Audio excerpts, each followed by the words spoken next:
guys, welcome back to some more AFK Arena. Today we're back on our YouTube account and we are checking out one thing that I do get a lot of questions on, which is the tier 4 stones. So you can see right here we do have Grez. He is equipped with all tier 4 gear, meaning we really spent a priority. Of course, now when you do get your tier 4 gear, he is the only one that can wear this gear. That is right, guys. It is bound to Grez, so when I actually remove it, if I go to another hero, they cannot equip it because it is now completely bound to Grez. So with that, most players say, why would you be able to remove the gear? Big thing, of course, is Thorin with the cheese effect. There are a couple of variances or a couple instances where one, you want less gear on there, you want to take it off of Thorin. Same thing with Isolde, same thing with Grez. There are a couple battles where removing some of the gear actually allows them to take additional damage, which is exactly what you want to take. Now today, guys, we're going to be looking at a guide of who to build out when you start picking up these tier 4 stones. We know they come out of the guild store. We know they are coming out of some events. We also know that a lot of players are picking them out of the Misty Valley. So again, as you progress and you do get these tier stones, which heroes do you use them? And again, checking out a really cool guide. Big shout out to In Season for the newest guide that is up on Reddit. I will put a link down below so you can check it out yourself. Make sure you bookmark it, guys. That way, again, when you start getting these tier 4 stones, you're going to know exactly what heroes to use them on and what priority to use them on. So guys, let's go ahead and check out the guide. All right, guys, so here we have the PvE tier 4 gear. This is absolutely amazing. Big shout out to Conrad and In Season for this guide, guys. PvE is really the only factor that I do. I do not do the PvP aspect. I love how they put this guide together. Visually stunning. It is absolutely amazing, guys. So looking here on the top left, we're going to start from left to right. Then we'll go through kind of the keys so you can see. Number one, we have Grez. Just like you've seen a second ago, Grez is the biggest priority, guys. Used in the Twisted Realm, in the Cursed Realm, used in meta formations. It is super, super important to have Grez maxed out because of the stats that it gives within there. Now, second, we have Mishka. As you can see here, there is an X right here. That's right, guys. Mishka does not need the weapon.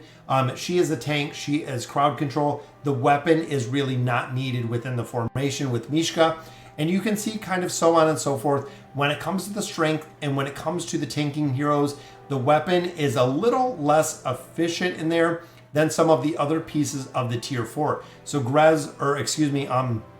Damon we have with no weapon, and then Mishka we have with no weapon. Queen the exact same no weapon, and you can see the little whale icon, which again we'll talk about in just a little bit.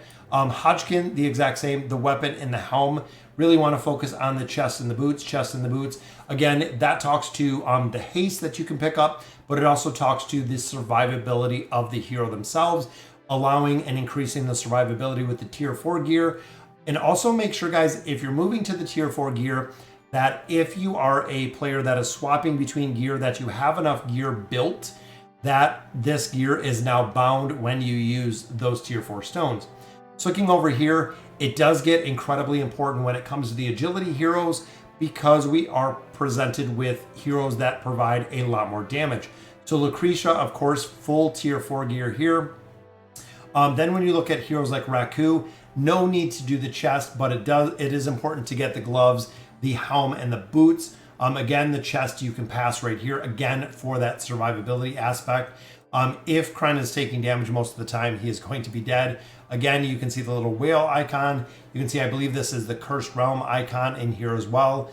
Zolrath completely built out. Kren completely built out. Iran, again, no helm in there. Then, of course, we have Taylene, we have Alna. You can see just missing kind of pieces here and there because you really don't get that many tier 4 stones that you could go ahead and say, I just want to max out everybody. It'll take an incredibly, incredibly long time to get enough tier 4 stones. They don't give us enough short of buying them. So if you are a whale and you are purchasing the tier 4 stones, that could actually work for the heroes that are within here. So going back to the beginning, we will look at this bottom row, intelligence. Again, you can see weapon. Weapon, when it comes to tier 4, does give a magical pierce ability, which means that they are increasing the damage of heroes like Scarlet. Scarlet has overtaken Ainz as the primary damage dealer in a majority of formations, including Twisted Realm, Cursed Realm, even within the Lightbearer Tower, of course, but also within the campaign, we see Scarlet run in a lot of different formations. So again, the priority, no chest, no chest, no chest in there. Really focusing on maximizing the damage within these intelligence-based heroes. So we have Ions, we have Oden, all the same build within there. Then we go into heroes like Leonardo. Leonardo, again, we drop out the helm and we drop out the chest. Big thing with him, guys, is not so much the damage factor that he brings, but he is more of the crowd control. Same here with Rose. Rose is more of the buffer than the actual the survivability within there. If these heroes are taking damage, a lot of them have offsetting factors, or a lot of them will just die in case you have to repeat the PvE stage. But you can see Mahira in here. We do have the weapon and the boots.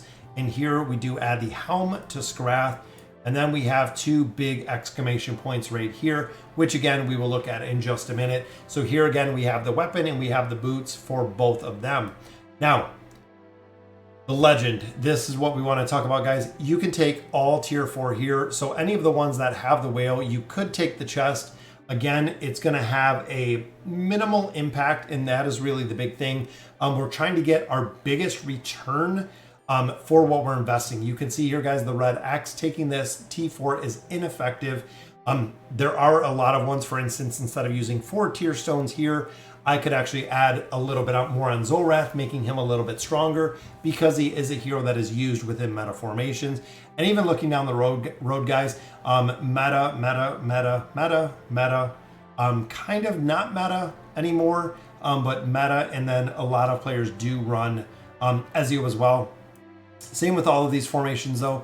If you look, I mean, in a comp, sometimes in a comp, but usually, always, I mean, most of these are all, and even looking in the intelligence, 1, 2, 3, 4, 5, every one of them is meta down here. Now, helpful in the Cursed Realm. Cursed Realm and Twisted Realm are two different instances. So helpful within the Cursed Realm, yes, there are some heroes that are the priority, meaning that, for instance, in the Cursed Realm video we just did, if you do not have Kren within the Cursed Realm, the formation does not work at all, which kind of sucks, but unfortunately you have. Can ruin some of your runs in the Cursed Realm. So you can see the 2 exclamation points here can affect some of the runs in the Cursed Realm. Now the big reason for that, guys, is if you build out Helos to a certain point, in a formation with like Awakened Talene, Helos can actually have a higher battle power than your Talene. In that case, in like an Orthos formation, he will actually be able to move versus Talene. Again, can kind of throw off some of the formations within there that would ruin my Cursed Realm, which it ruined my Cursed Realm personally. But yeah, you can definitely see. Skip a hero if it doesn't have the minimal investment. That is right, guys. If you do not have these heroes built, putting tier 4 gear on them is not going to help. So if you're going down here and you're like, oh, I never built Kren, completely just drop Kren out and go right over to Iran, because again, stacking your tier 4 gear on a hero that is not built is going to be ultimately super ineffective, because it's a hero you're not going to use even with the tier 4 gear.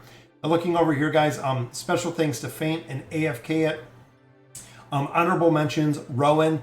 If you got a lot of tier 4 stones, Rowan, again, does work incredibly well. A lot of people even do his 3 of 9 furniture, again, for that little heal over time that he picks up. But we do also have Frampton in here. Frampton is a damage hero, is a DPS hero.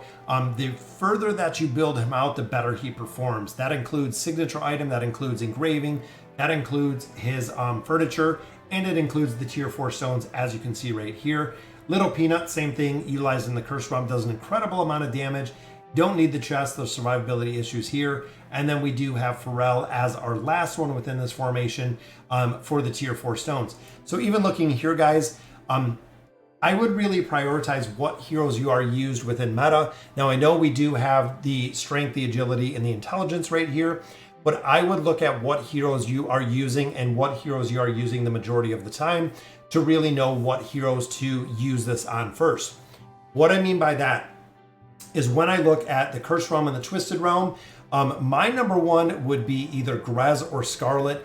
They are the two biggest influences when it comes to the Cursed Realm, Twisted Realm, meaning that you can pick up some additional Twisted Essence. That is going to result in being able to build out your Elder Tree much faster because of the heroes that you do have built. Again, it's really a personal preference. If you're super heavy into PvP or even looking at PvE comps, a lot of people have built out Ainz and Lucretia. That was really the first ones that I think a majority of players have built out. Even heroes like when you start getting to Queen, when I start getting to Hodgkin, when I start getting to Albedo, I would like a lot of the damage dealers to be tier 4 geared first. Because again, if they do not have the tier 4 gear, their damage is going to be significantly lower. So looking at like Scarlet, looking at Ainz, looking at Oden, looking at Raku, looking at, Zolrath and Kren. Again, making sure that those heroes are kind of taking the priority, because I know it's not a tier list of the actual heroes, but it is a tier list of the three, the strength, the intelligence, and the agility build that we have within here. So again, guys, make sure you check out this guide over on Reddit. Make sure you bookmark it. In Season comes out with some of the best guides that I've ever seen with AFK Arena. It is very, very cool to see. And unfortunately, like I've said before, there are not very many content creators, not only that can create to this caliber, but also have the time and effort to put these together. Visually stunning. It takes an incredible amount of time. Unfortunately, over on Reddit, these guides are usually short-lived. I know we tried for a while to get a wiki together to kind of put everything together. That is why I say and why I stress to bookmark these guides, because if you go back in a couple days or even a couple weeks, trying to find this guide within Reddit can be incredibly difficult.